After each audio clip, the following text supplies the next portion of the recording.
Hello everyone, कैसे हो आप सब लोग। तो यहाँ पे हम ट्रेड बनाना शुरू करेंगे। अभी अगर हम चार्ट को देखें तो हमें कुछ गैप अप देखने को मिला और ओपन होते ही रिजेक्शन नज़र आ रहा है। ऐसे हमें सेंसेक्स और निफ्टी के अंदर चल रहा है। तो हम यहाँ पे क्या करने वाले हैं, जिस प्रकार का चार्ट मार्केट ने बना रखा है, पुट साइड का ट्रेड हम यहाँ पे लेने वाले हैं। तो सबसे पहले हम बैंक निफ्टी में अपना क्वान्टिटी कंप्लीट कर लेते हैं। उसके बाद हम धीरे धीरे दूसरे इंडेक्स में अपना पोर्शन कंप्लीट कर लेंगे। तो हम सेकेंड पोर्शन बैंक निफ्टी का बनाएंगे। 990 क्वान्टिटी यहाँ पे बाय कर लेते हैं। उसके बाद अपना सेंसेक्स में पुट ऐड कर लेते हैं। 840 क्वांटिटी यहाँ पे बाय करेंगे और निफ्टी के अंदर ऐड कर लेते हैं 1275 क्वांटिटी। तो अभी हमें ट्रेड बनाते ही कुछ प्रॉफिट चलना शुरू हो चुका है। बात करते हैं कि यहाँ पे हमने पुट साइड का ट्रेड मार्केट के अंदर क्यों बनाया। ओवरऑल तो देखिए मार्केट में हमें कोई बड़ा गैप अप वगैरह नहीं मिला। अगर कोई बड़ा गैप अप वगैरह मिलता तो फिर हमें देखना पड़ता कि मार्केट एक्चुअल में क्या करना चाहता है, क्योंकि हमें कल मार्केट ने एक बड़ा सेलिंग दिया था।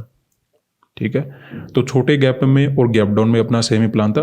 बड़े गैप अप में हमने कोई भी प्लान नहीं बनाया था, क्योंकि मार्केट में देखिए यहाँ पे जो सेल करके बैठा है या फिर इससे जो ऊपर सेल करके बैठा है या फिर जो यहाँ कहीं सेल करके बैठा है, उसको काफ़ी अच्छा प्रॉफिट मार्केट के अंदर नज़र आ गया होगा।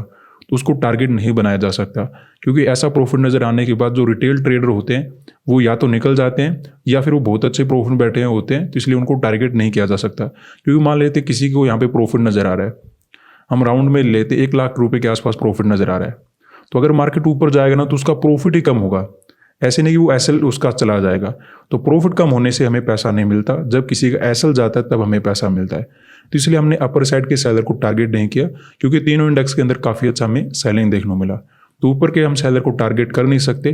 अब आपका क्वेश्चन हो सकता है, सर यहाँ पे सेलर बैठे होंगे, यहाँ पे सेलर बैठे होंगे। बैठे तो होंगे, लेकिन जब देखिए इतना तेजी से कंटिन्यू डाउन साइड का मोमेंटम हो जाता है तो हमारे जैसे जो ट्रेडर होते हैं ना, उन्हें लगता है कि ऑलरेडी मोमेंटम हो चुका है, अब मैं यहाँ पे क्या ट्रेड करूँ। और बाई चांस अगर कोई ट्रेड वहाँ पे बना भी लेता है तो उसके पास क्वांटिटी ज़्यादा नहीं रहता है। तो यहाँ पे जो सेल वगैरह करके बैठे होते हैं उनके पास कोई बड़ी क्वांटिटी में मुझे लगता है ट्रेड नहीं है। ऊपर के सेलर को हम टारगेट नहीं कर सकते, क्योंकि वो ऑलरेडी बहुत अच्छे प्रॉफिट में बैठे होंगे या फिर अपना प्रॉफिट वगैरह बुक करके चले गए होंगे।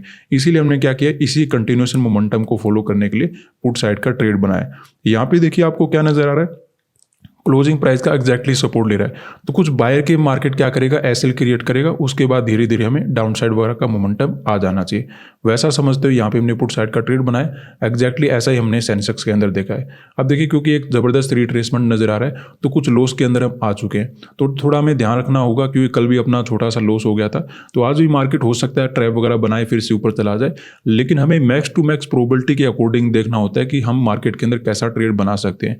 अब देखिए सिचुएशन ऐसी नहीं कि मार्केट में कंटिन्यू पॉजिटिव मोमेंटम मिल जाना चाहिए, क्योंकि कल मार्केट में देखिए तो ओवरऑल एक अच्छा सेलिंग देखने को मिला। ठीक है, अब देखिए अगर ऐसी कुछ सिचुएशन हो जाती है कि मार्केट ने कल सेलिंग किया, अगले दिन टोटल ऊपर चला जाए, तो उसमें हम कुछ कर नहीं सकते। लेकिन ये जो चार्ट मार्केट ने बना रखा है, ये चार्ट में ऐसा कुछ पॉसिबिलिटी नज़र आ नहीं रही, क्योंकि ऊपर के जो सेलर है, यहाँ पे जो सेल करके बैठे हैं, यहाँ पे जो सेल करके बैठे हैं, बहुत अच्छा प्रॉफिट बना चुके हैं, तो उसको हम टारगेट बना नहीं सकते। और इतना बड़े मोमेंटम होने के बाद कोई भी मार्केट में अगर किसी ने सेलिंग किया होगा तो उसके पास बड़ी क्वांटिटी में ट्रेड होगा नहीं। ठीक है, अगर हमें यहाँ पे नजर आता कि नए सेलर यहाँ पे बैठे होंगे तो फिर तो हम मार्केट के अंदर अपसाइड वगैरह का मोमेंटम एक्सपेक्टेड कर सकते थे।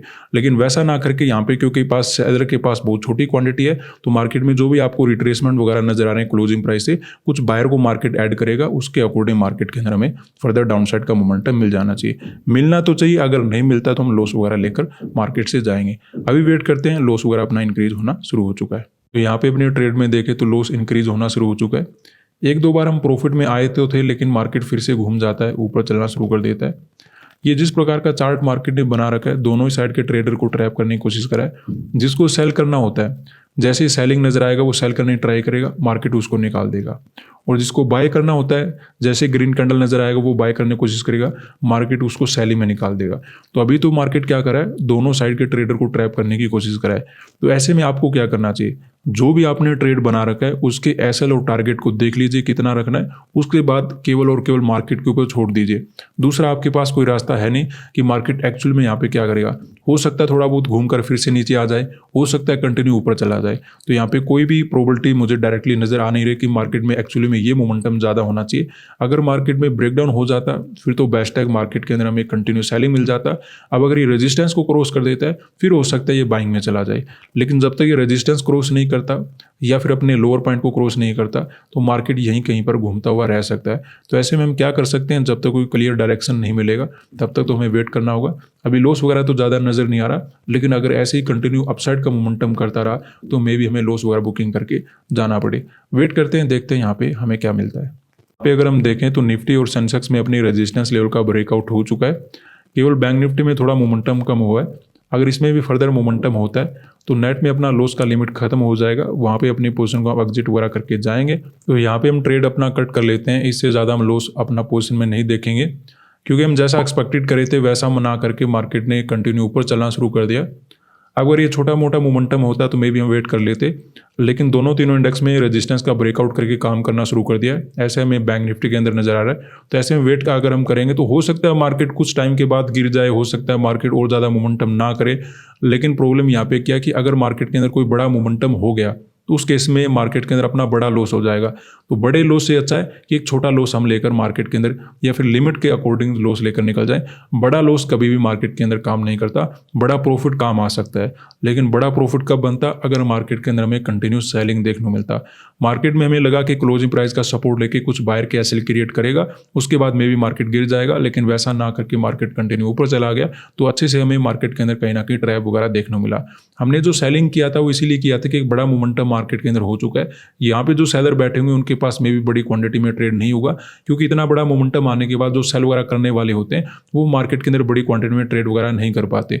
यहाँ पे जो सेल वगैरह करके बैठे होते हैं उनके पास ऑलरेडी एक अच्छा प्रॉफिट नज़र आ रहा था, इसलिए हम इनको भी हमने टारगेट नहीं बनाया। लेकिन ओवरऑल देखिए मार्केट में जो हम एक्सपेक्टेड करते हैं वैसा ना करके हमेशा अनएक्सपेक्टेड मोमेंटम होते रहते हैं, तो इसीलिए मार्केट के अंदर पैसा बनाना मुश्किल होता है। खैर कोई बात नहीं, ये तो चलता रहता है, लेकिन हमें ये ध्यान रखना होता है जिस दिन लॉस हो बड़ा लॉस लेकर हम ना जाएं।